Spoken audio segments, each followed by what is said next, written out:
Saludos. Hoy nos metemos de lleno en un capítulo, bueno, denso, pero clave del Seminario 2 de Lacan.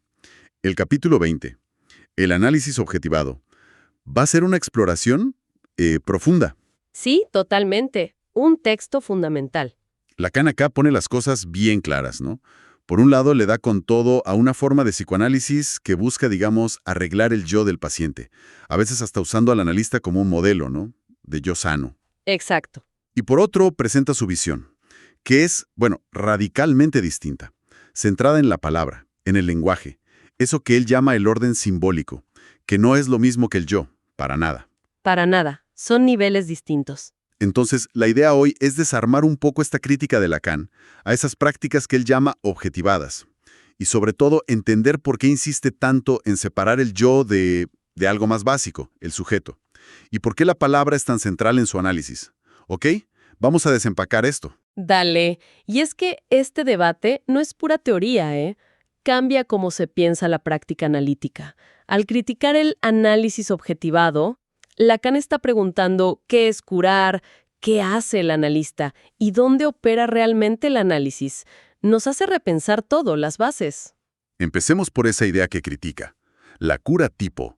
Esa noción de que hay como un estándar de yo fuerte o normal al que hay que llegar. Y el análisis sería llevar al paciente hasta ahí, a veces con el analista como norte implícito. ¿Por qué a Lacan le hace tanto ruido esto? Es que ahí tocamos un punto central de Lacan, su idea del yo, del moi. Le parece problemático querer fortalecer el yo porque para él el moi no es el núcleo verdadero del sujeto, no es algo autónomo que hay que pulir. Ajá. El yo es una construcción imaginaria. Esto es clave. Se forma identificándose con una imagen de afuera. ¿Viste? La imagen del espejo, la del otro. Y está siempre marcado por la alienación, por el desconocimiento. O sea, se engaña a sí mismo. Totalmente. Es una instancia que se engaña.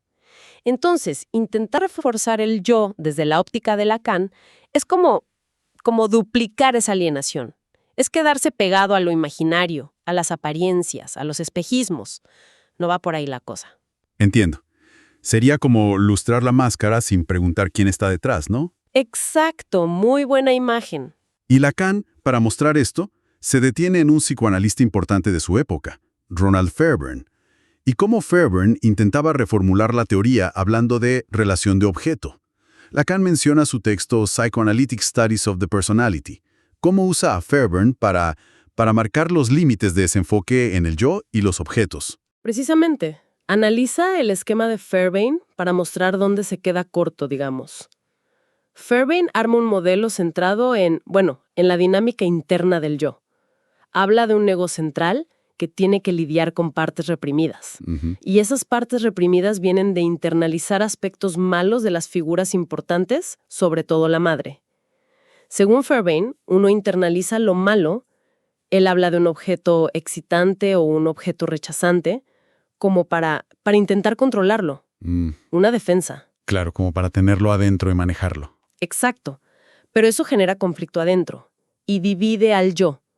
Aparece un ego libidinal, reprimido, y un saboteador interno, que es como la agresión internalizada, un superyo medio primitivo.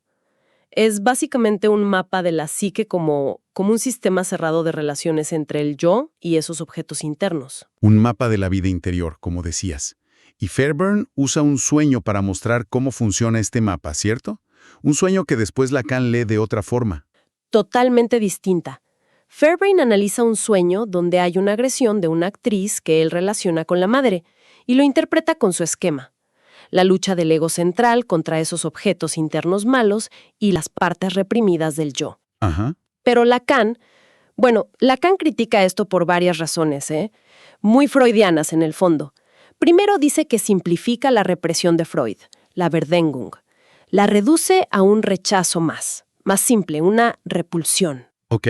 Es que todo el modelo de Fairbairn se queda atrapado en una relación dual. El yo, el ego central, contra sus objetos internos. Punto. Toda la economía psíquica se piensa en términos imaginarios, o sea, en términos de imágenes, los objetos internalizados y los afectos que generan. pero sin una estructura que vaya más allá de eso. Y claro, desde esa mirada feyerbeerniana, la cura buscaría ayudar al ego a manejar mejor esos objetos internos, a fortalecerse. ¿Para qué? Para poder tener relaciones normales con los objetos de afuera, los reales. Ujú. Lacan critica la base de eso, la idea de que el problema original es una falla del objeto primario, la madre mala, y que por eso el sujeto queda impotente para manejarlo. Se centra demasiado en cómo era ese objeto original y en la capacidad del yo para lidiar con sus fantasmas internos. Ok. Entonces, si el enfoque de Fairbairn se queda corto ahí, en esa dinámica interna, imaginaria, yo-objetos, ¿qué es lo que Lacan introduce que cambia todo? ¿Cuál es la alternativa que se propone? Lacan reintroduce algo que para él es, absolutamente central y que enfoques como el de Fairbairn dejan de lado. El orden simbólico. El simbólico. Exacto. Y lo fascinante aquí es la introducción del otro con mayúscula, la A. Para Lacan, toda esa economía imaginaria, la relación del yo, del moi, con sus imágenes, con sus pares, el otro, con minúscula, y sus objetos de deseo, solo cobra sentido, solo se puede transformar si la ubicamos dentro de este orden simbólico. ¿Y qué es exactamente el orden simbólico? Es el orden del lenguaje, de la ley, de la estructura social inconsciente que ya está ahí antes que nosotros y que nos marca.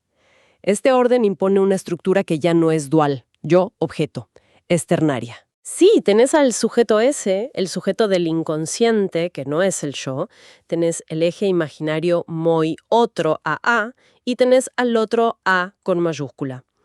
El otro es el lugar del código, del lenguaje, de la ley, del padre, el tesoro de los significantes al que el sujeto se remite, aunque no lo sepa. ¡Wow! Eso sí que cambia la perspectiva. Cambia todo. El análisis ya no se trata de arreglar objetos internos, se trata de entender cómo el sujeto está. Está hablado por el lenguaje, por la historia. El sueño que analizaba Fairbairn, por ejemplo. Para Lacan no es solo un teatro de sombras internas. Ajá. Es, primero que nada, un relato. Una formación del inconsciente estructurada como un lenguaje.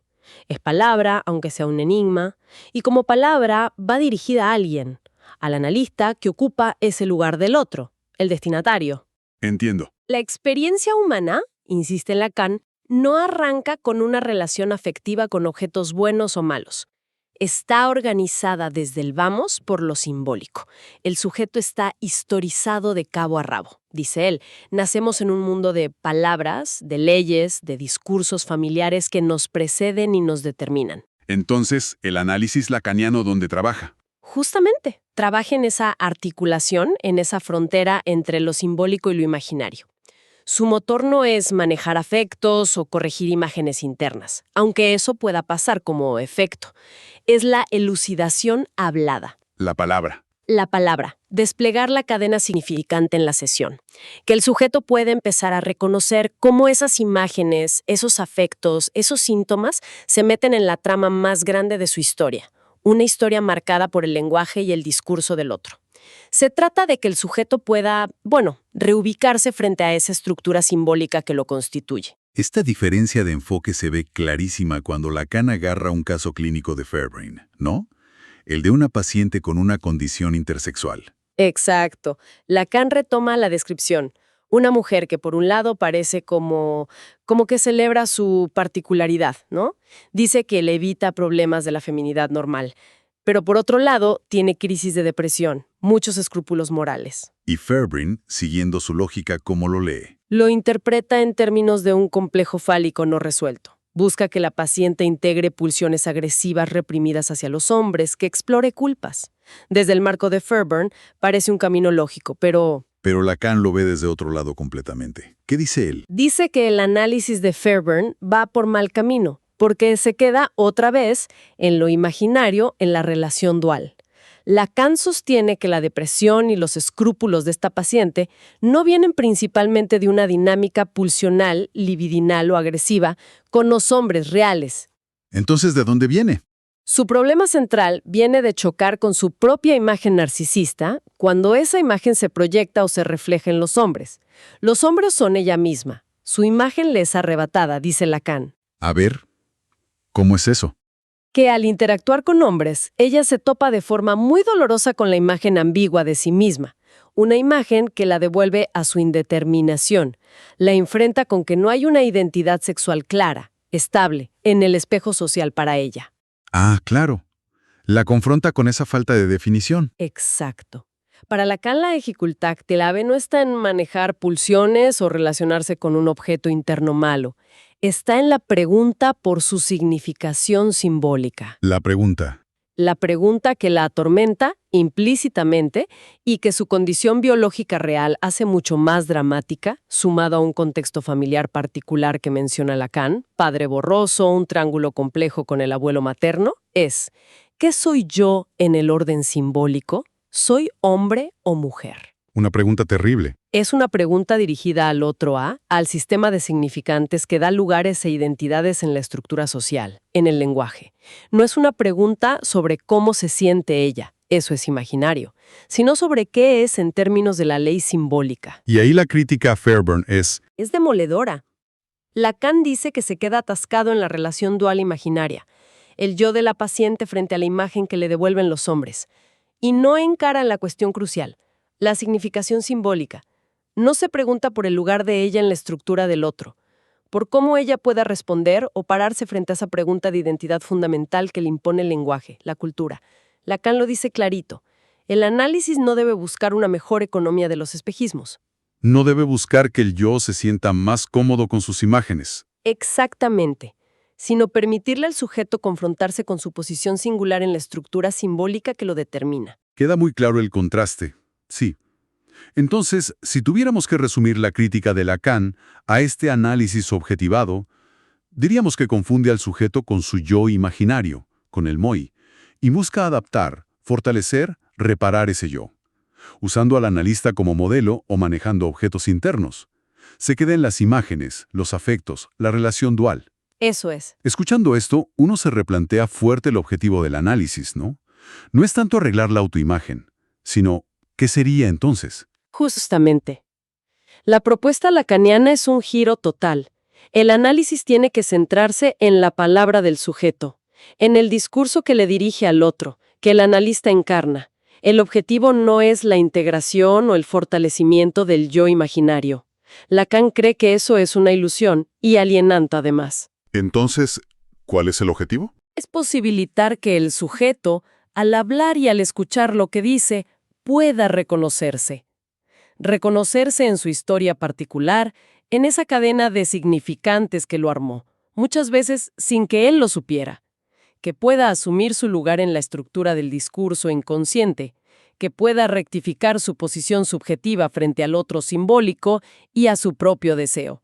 Y eso nos lleva otra vez a la gran distinción en Lacan. La distinción capital entre el yo, moi, esa parte imaginaria, la de las identificaciones, la fuente del desconocimiento, de la rivalidad, y el sujeto, ese, el sujeto del inconsciente, el que aparece en las fallas del discurso, lapsus, sueños, síntomas, y que está determinado fundamentalmente por el orden simbólico, por el lenguaje. Entiendo. El análisis lacaniano apunta a que emerja ese sujeto del inconsciente, a que sea reconocido y asumido en su verdad, no a consolidar o hacer más confortable al yo imaginario.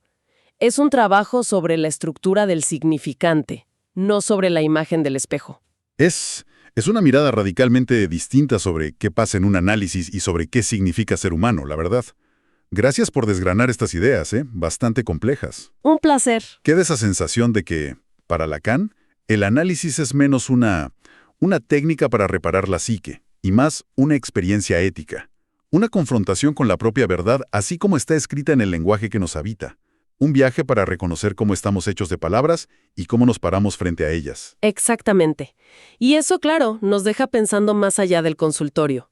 Podríamos cerrar con una reflexión, quizás. Dade. Si el yo, como dice Lacan, es fundamentalmente una construcción imaginaria, una fachada alienante, necesaria, sí, pero engañosa. ¿Qué implicaciones profundas tiene esto para cómo entendemos la identidad en el día a día? Para quiénes creemos ser. Y para nuestras relaciones con los demás, fuera del análisis. Uf, ¿Cómo vivimos esa tensión, esa tirantez constante entre la imagen que mostramos y defendemos, nuestro yo imaginario, y la estructura simbólica del lenguaje y la ley, el otro, que nos atraviesa y nos determina desde un lugar que a menudo ni registramos? ¿Dónde se nota esa grieta? En nuestros vínculos, en las decisiones que tomamos, en nuestros malestares cotidianos. una pregunta. Sí, densa y provocadora para quedarse pensando. Y con eso cerramos nuestra exploración de hoy. Muchas gracias. Gracias a vos. Hasta la próxima.